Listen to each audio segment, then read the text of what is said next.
শ্রী শ্রী মায়ের পদপ্রান্তে চতুর্থ খণ্ড। সংকলক ও সম্পাদক স্বামী পূর্ণাত্মানন্দ।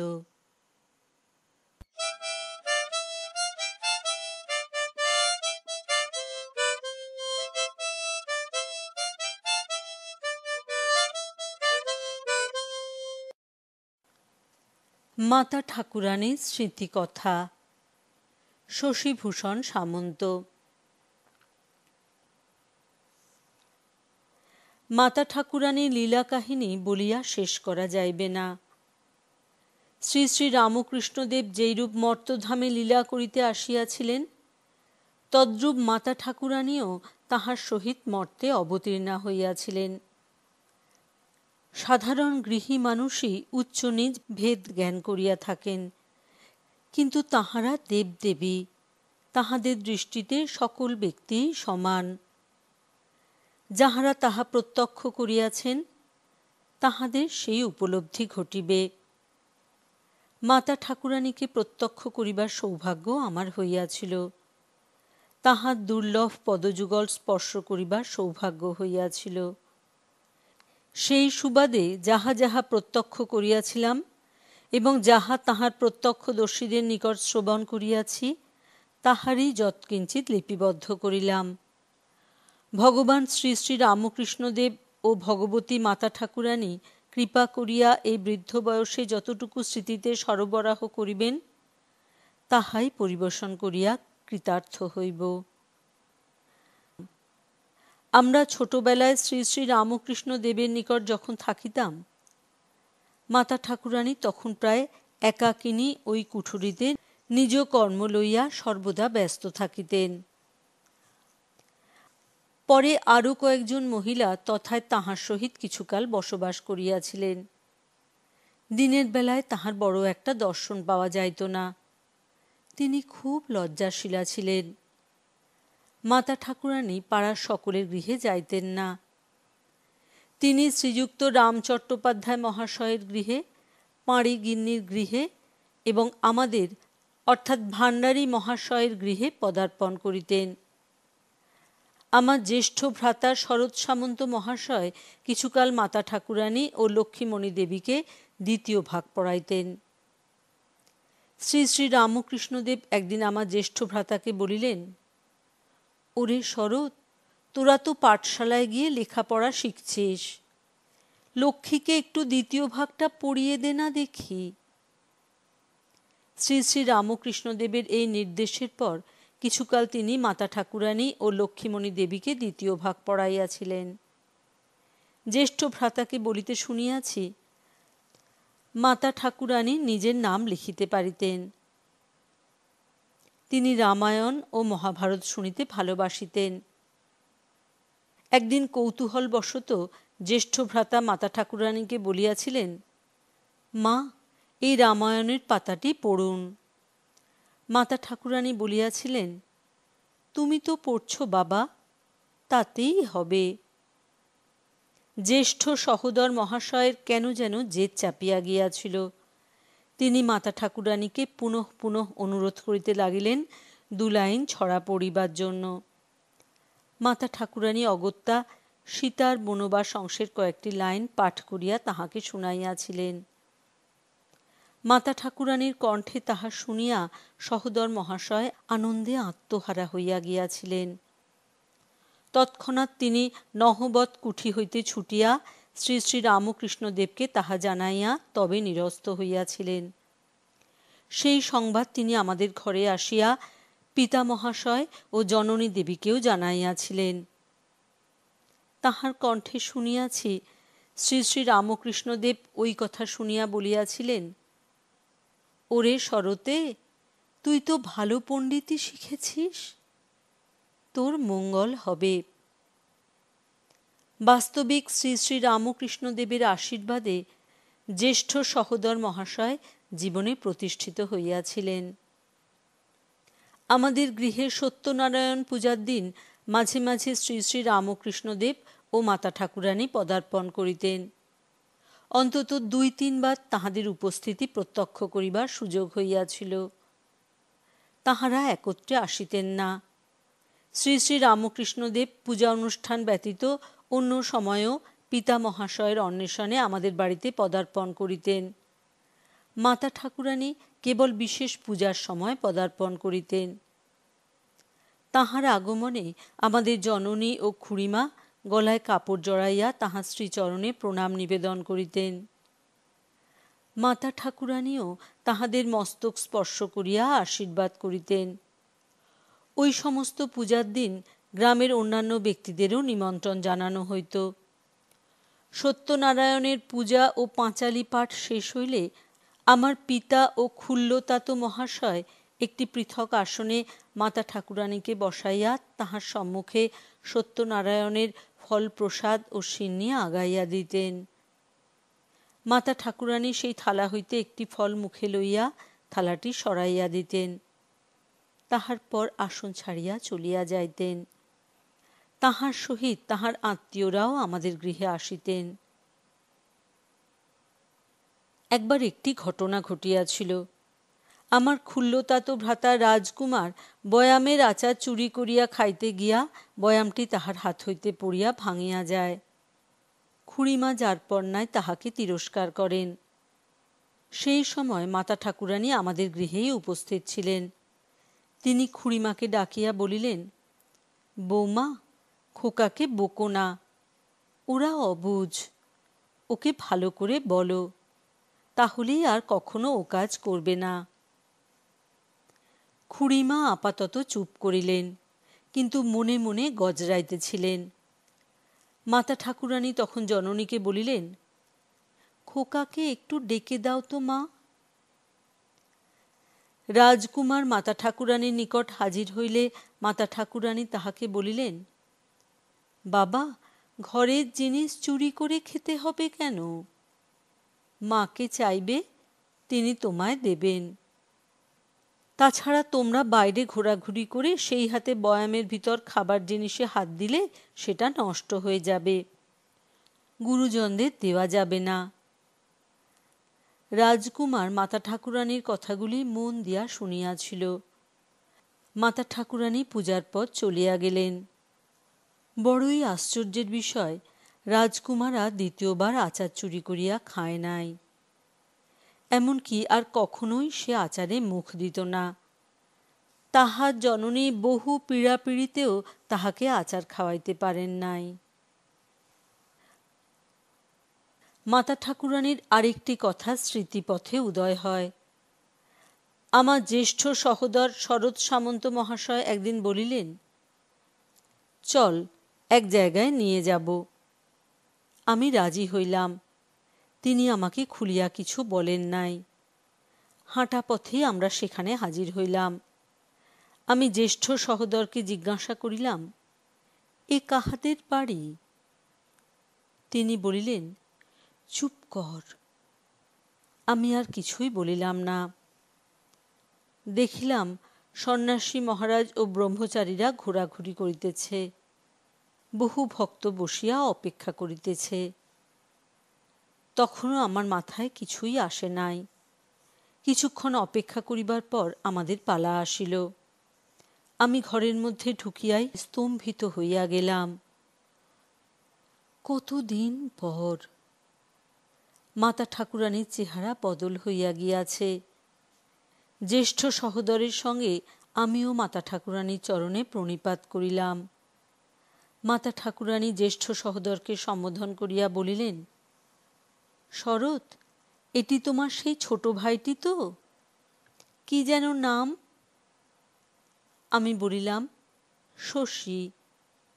মাতা ঠাকুরানী বলিলেন, হ্যাঁ হ্যাঁ, শশী। তারপর তিনি আমার হাতে একটি তিলের নাড়ু দিয়া বলিলেন, ঠাকুরের প্রসাদ, খেয়ে নাও। সেটি খেতে খেতে আমি সেই দক্ষিণেশ্বরে থাকাকালীন মাতা ঠাকুরানীর দেওয়া নাড়ুর স্বাদ পাইলাম। আমার দেহ রোমাঞ্চিত হইয়া উঠিয়াছিল। পাঁড়ে গিন্নির কথা। পাঁড়ে গিন্নিকে দক্ষিণেশ্বর গ্রামে সকলেই চিনিত। তিনি প্রতি ভাদ্র মাসের সংক্রান্তির দিন অরন্ধন ও মা মনসার পূজা করিতেন এবং তিনি পাড়ার 10-12 জন ব্যক্তিকে নিমন্ত্রণ জানাইতেন। আমাদের ও গোবিন্দদের বাড়ির সকল মেয়ে ও পুরুষদের নিমন্ত্রণ থাকিত। আমার পিতা অরন্ধনের আগের দিন চালতা, মোচা, থোড়, বেগুন, ডাঁটা, কলাপাতা, আম ইত্যাদি নানা রকম আনাজপত্র পাঁড়ে গিন্নির বাটিতে পাঠাইয়া দিতেন। মন্দিরের রসুইয়া ব্রাহ্মণ কিশোরীনাথ চট্টোপাধ্যায় মন্দিরের ভোগের রান্না সারিয়া পাঁড়ে গিন্নির গৃহে অরন্ধনের রান্না সারিয়া যাইতেন।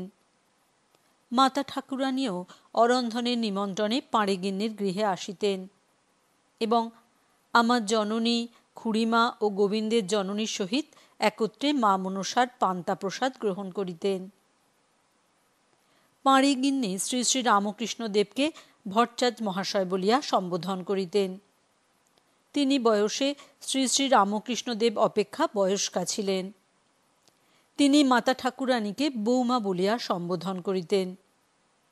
তাহার বয়স অধিক হইলেও তিনি বেঁটে খাটো মানুষ ছিলেন এবং দীর্ঘ জীবন লাভ করিয়াছিলেন। অধিক বয়সে তিনি আমাদের গৃহে আসিলে শ্রী শ্রী রামকৃষ্ণদেব ও মাতা ঠাকুরানীর বিষয়ে নানা কথা উত্থাপন করিতেন। তিনি বলিয়াছিলেন, ভট্টাচার্য মহাশয় সাধনার সময় কত কষ্ট করিয়াছিলেন। তেনার শরীরে কোনো হুঁশই থাকিত না। তিনি উন্মাদের মতো হইয়াছিলেন। মাটিতে মুখ ঘষিয়া কাঁদিতেন। মুখ রক্তাক্ত হইয়া যাইত। তাহাকে দক্ষিণেশ্বর এড়েদার লোকেরা চিনিতে পারে নাই। তাহাকে পাগল বলিয়া লোকেরা কটু কথা কহিয়াছে, দুষ্ট লোকেরা মস্করা করিয়াছে। তবে মা ভবতারিণী জাগ্রত। ভট্টাচার্য মহাশয়ের ওই অবস্থা বেশি দিন টেকে নাই। সেজবাবু অর্থাৎ মথুরবাবু তাহার চিকিৎসার জন্য নিজে সপরিবারে কুঠি বাড়িতে থাকিয়া সাহেব ডাক্তার আনাইয়া তাহার চিকিৎসা করাইয়াছিলেন। তাহাতেই ভট্টাচার্য মহাশয় সুস্থ হইয়া যান। আমাদের বৌমাও সতীলক্ষ্মী, সীতা সাবিত্রীর মতো দেবীই ছিল। আমরা কত অবুঝ, তাহাদের লীলা ধারণা করিতে পারি নাই। বৌমা আমাকে পাঁড়ে মা বলিত।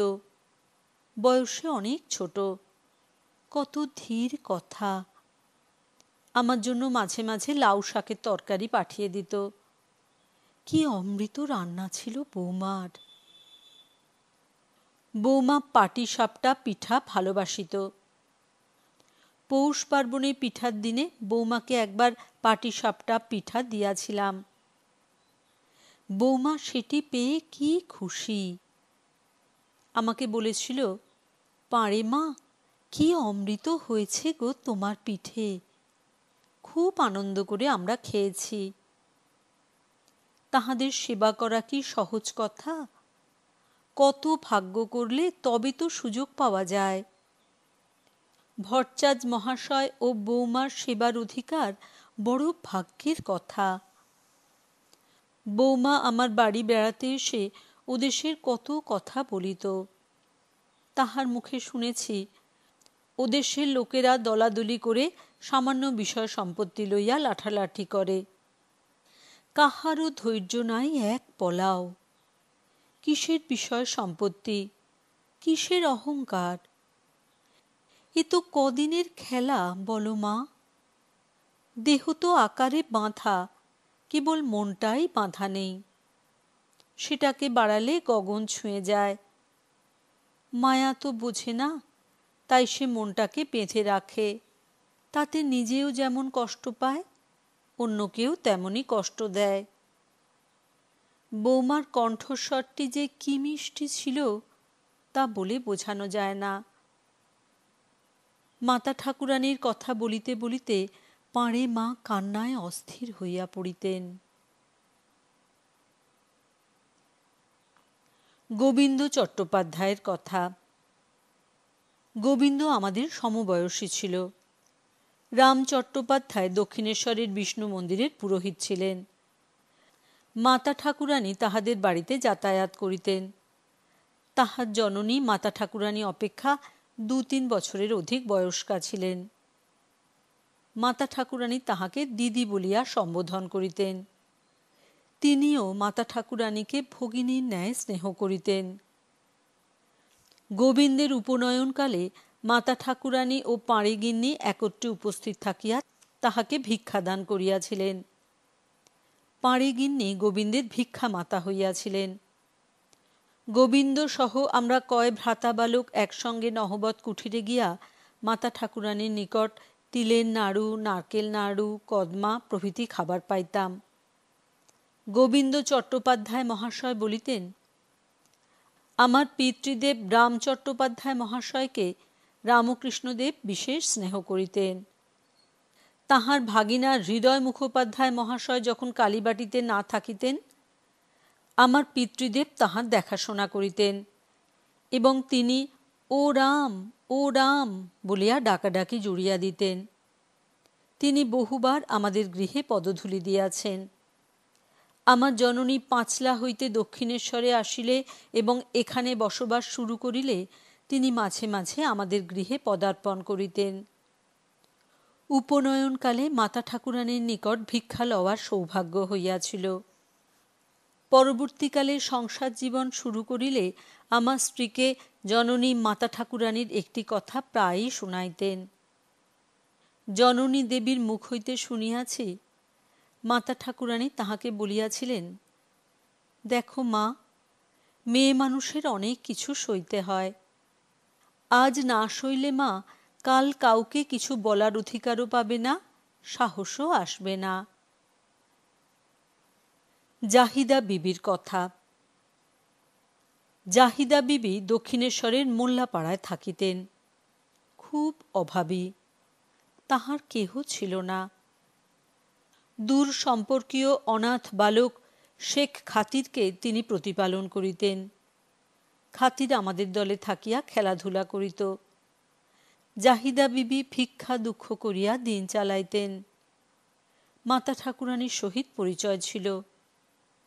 জাহিদা যেদিন কিছুই আহারের ব্যবস্থা করিতে পারিতেন না, সেই দিন নহবতে গিয়া মাতা ঠাকুরানীর শরণাপন্ন হইতেন।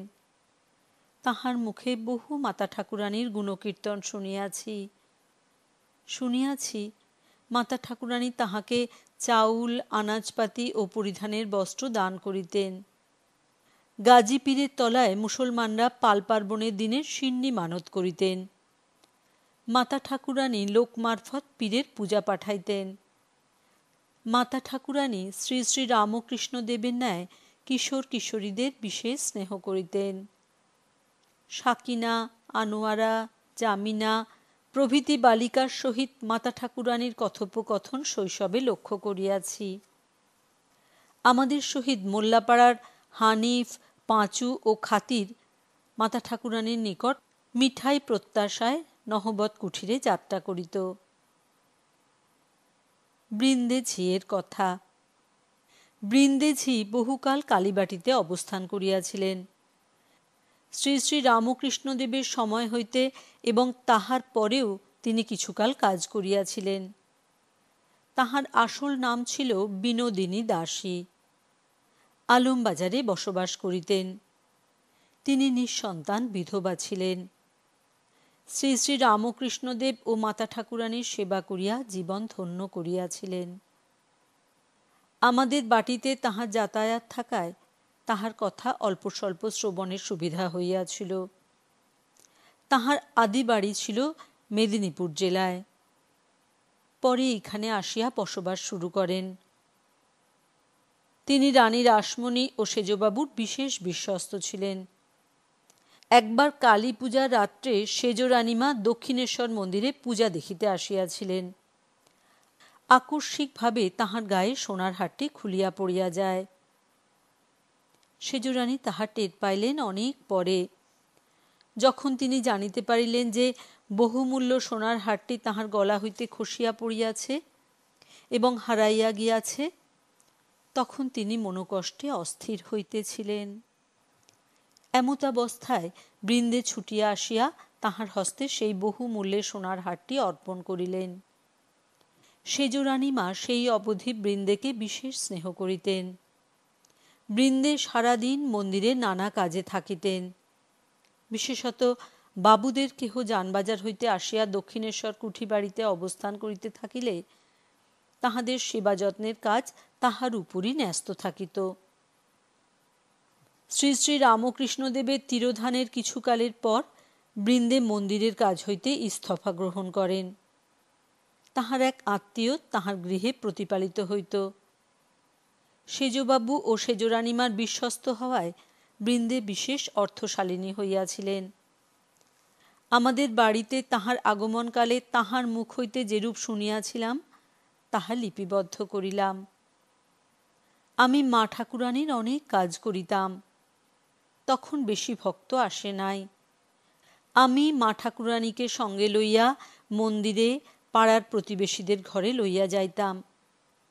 রাত্রে শৌচে যাইবার প্রয়োজন হইলে আমি তাহাকে দাঁড়াইতে যাইতাম। তিনি খুবই লাজুক ছিলেন।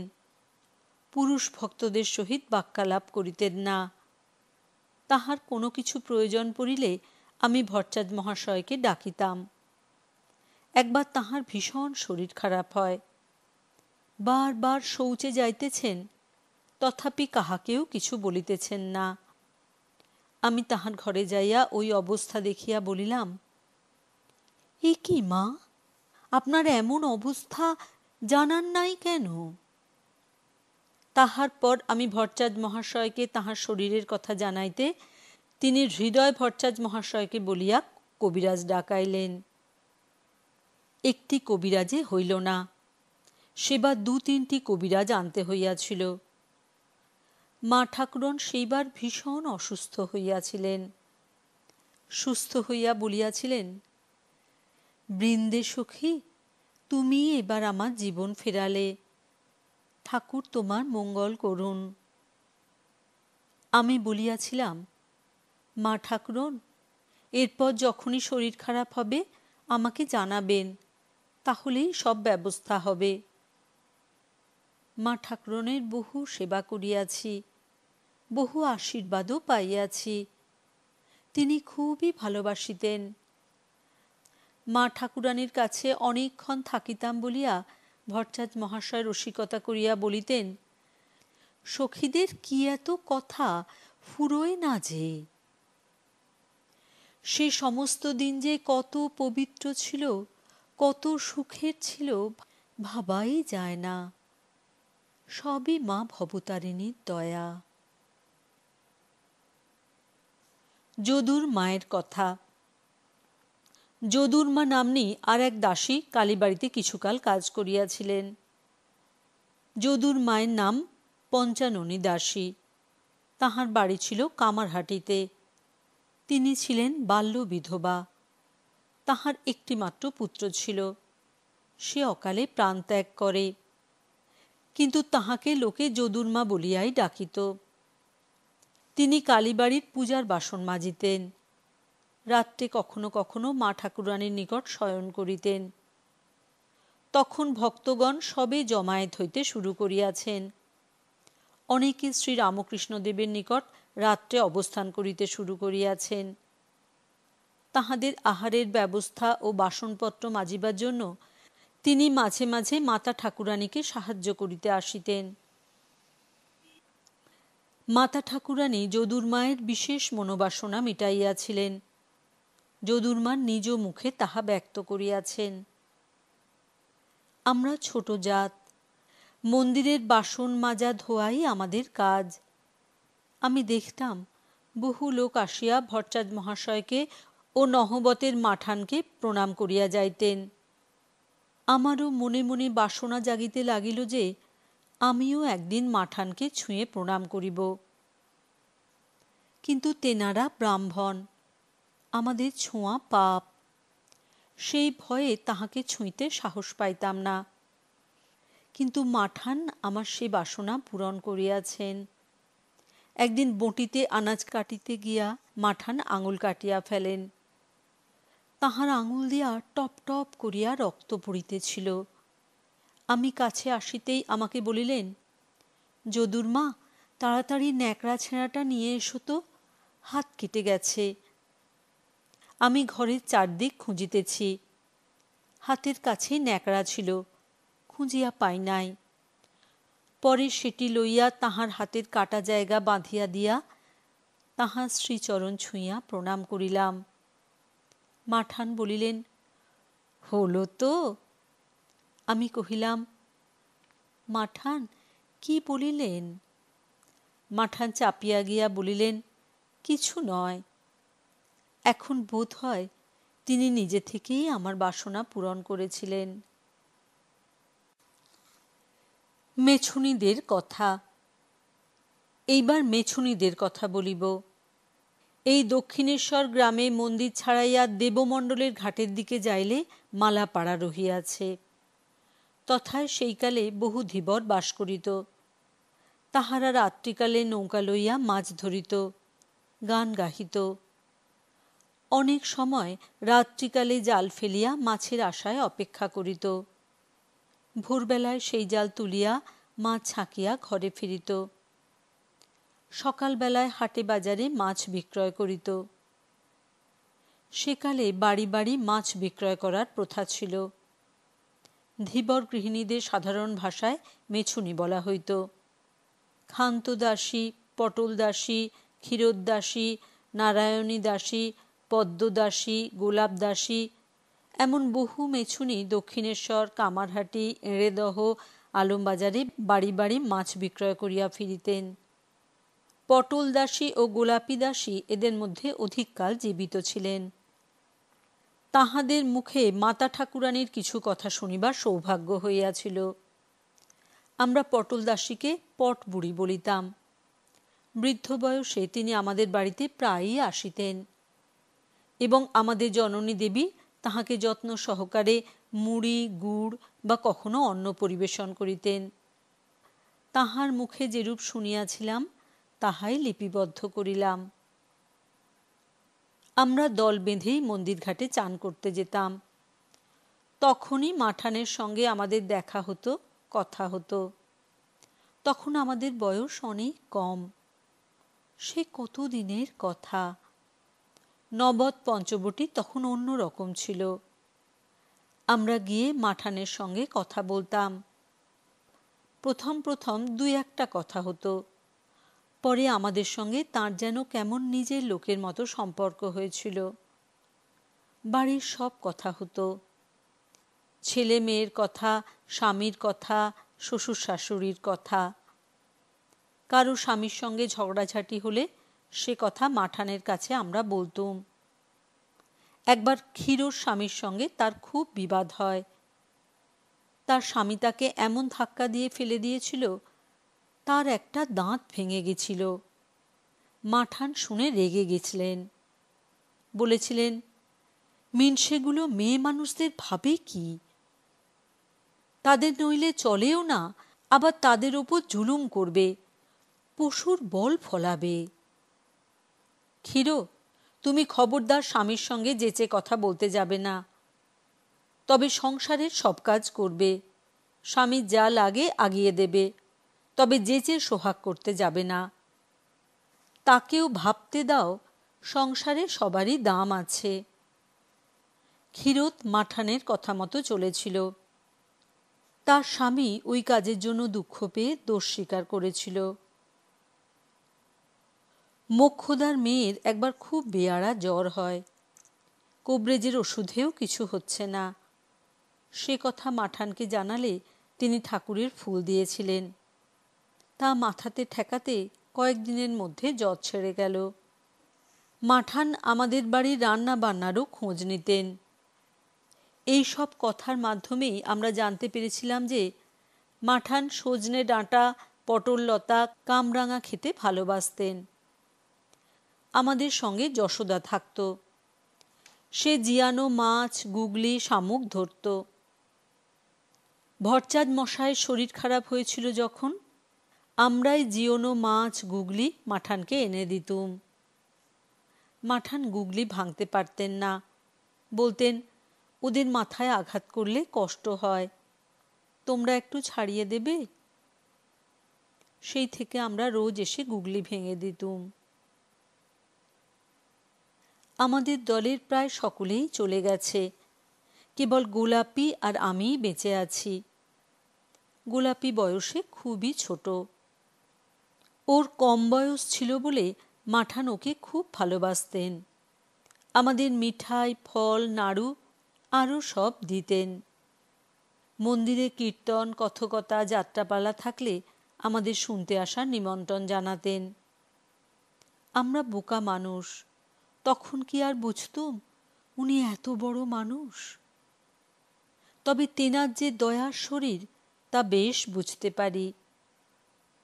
আমাদের অনেককেই মাঠান কাপড়, সিঁদুর, তেল সব দিতেন। ক্ষীরোদকে একবার ভূতে পেয়েছিল। কোবরেজ, গুনিন, মৌলবি সব দেখেও ভালো হয়নি। শেষে মাঠান একটা তেল দিয়েছিলেন, সেটা মাখতেই সে সেরে উঠল। তবে ক্ষীরোদ বেশি দিন বাঁচেনি, অল্প বয়সেই মারা যায়। তখন জেলে পাড়ায় সং হতো, চড়কে মেলা বসত। আমাদের কেউ একজন মাঠানের জন্য তালপাতার পাখা এনে দিয়েছিল। তাতে মাঠান খুব খুশি হয়েছিলেন, সবাইকে সেটা দেখাতেন। মাঠানের কথা ভোলা যাবে না। গোলাপি দাসী মাতা ঠাকুরানীর অপর মেছুনী সঙ্গিনী। তাহার ডাক নাম ছিল হাঁদুর মা। তিনি যেমন সাহসী তেমনই জেদি ছিলেন। কেউ একটা কথা বলিলে তাহাকে পাল্টা 10টা কথা শুনাইয়া দিতেন। তাহার আরও গুণ ছিল। খেজুর পাতার চাটাই ও ঝাঁটা বাঁধিয়া পাড়ায় পাড়ায় বিক্রয় করিতেন। গ্রীষ্মকালে আম, কাঁঠাল, তরমুজ ইত্যাদি ঝাঁকায় লইয়া বাড়ি বাড়ি বিক্রয় করিতেন। ইহা ব্যতীত তাহার আরও একটি বিশেষ গুণ ছিল, সেটি হইল কাহারও কাজ বাড়িতে স্বেচ্ছায় শ্রম দেওয়া। মশলা বাটা, আনাজ কাটা, থালা ধোয়া এমন সাধারণ ও খুব প্রয়োজনীয় কাজে তাহার সাহায্য সকলে পাইত। আমাদের পাড়ায় কোনো বাড়িতে কোনো কাজ হইলে সকলেই বলিত হাঁদুর মাকে সংবাদ দিতে হইবে। গোলাপি দাসীকে আমার ব্যক্তিগত স্মরণে রাখিবার একটি জিনিস মনে উদয় হইতেছে। সেই ঘটনাটি স্বচক্ষে দেখিবার সুযোগ হইয়াছিল। লক্ষ্য করিয়াছিলাম, পরিণত বয়সে গোলাপি দাসী প্রায় প্রত্যহই গঙ্গা স্নান সারিয়া বাড়ি ফিরিবার পথে একটি ঘটিতে জল লইয়া নহবৎ ঘরের সিঁড়িতে সেই জল ঢালিয়া তথায় প্রণাম করিত। এই কার্যে সেই বৃদ্ধা ব্যতীত অপর কাহাকেও কখনো দেখি নাই। কৌতূহলী হইয়া এই কার্যের কারণ তাহাকে জিজ্ঞাসা করিলে তিনি উত্তরে বলিয়াছিলেন, বাবু, মাঠান এখানে কতদিন ছিলেন, আমাদের কত আশীর্বাদ করেছেন, তাঁর সেই বসার জায়গাটা ধুয়ে দিয়ে একটু পরকালের কাজ করছি। তাহাদের ভক্তিভাব দেখিয়া মুগ্ধ হইয়াছিলাম। তিনি পরিণত বয়সেও পরিশ্রম করিতে পারিতেন। তাহার নিকট মাতা ঠাকুরানীর 2টি ঘটনা শ্রবণের সৌভাগ্য হইয়াছিল। প্রথমটি ছিল তাহার স্বামীর আরোগ্যের বিষয়। তিনি বলিয়াছিলেন, একবার হাঁদুর বাবার খুব জ্বর হয়, বাঁচার আশা ছিল না। কবরেজ মশাই বলল, আশা কিছু নেই, ভগবানকে স্মরণ করো। বাড়ির সবাই কান্নাকাটি করছে। আমার তখন কম বয়স, আমিও ঘরে কাঁদছি। পটলদি ওরা সব এসে সান্ত্বনা দিল।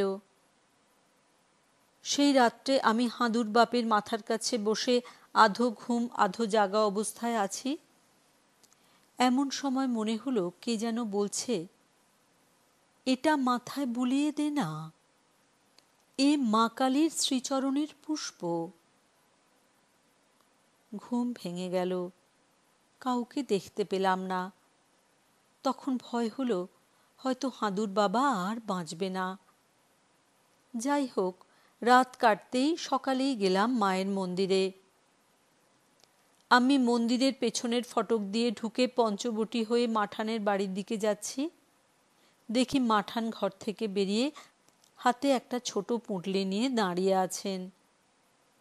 কি আশ্চর্য, রাত্রে ঘুমের ঘোরে আমি সেই রকম একটি পুঁটলি যেন দেখেছিলাম। আমি মাঠানকে প্রণাম জানাতেই মাঠান বললেন, খুব ভালো হয়েছে মা, আমি তোমাদের পাড়ার কাউকে ধরে এটা তোমার কাছে পাঠাবো বলে দাঁড়িয়ে আছি। এতে মায়ের শ্রীচরণের পুষ্প আছে, তুমি তোমার স্বামীর মাথায় এটা বুলিয়ে দিও। অবশ্য কোবরেজ দেখাচ্ছ যেমন তেমনই দেখাবে। আর এই পুঁটলির মধ্যে একটু মিছরি আছে, তার শরবত করে খাওয়াবে। এই বলে মাঠান পুঁটলিটি আমায় দিলেন।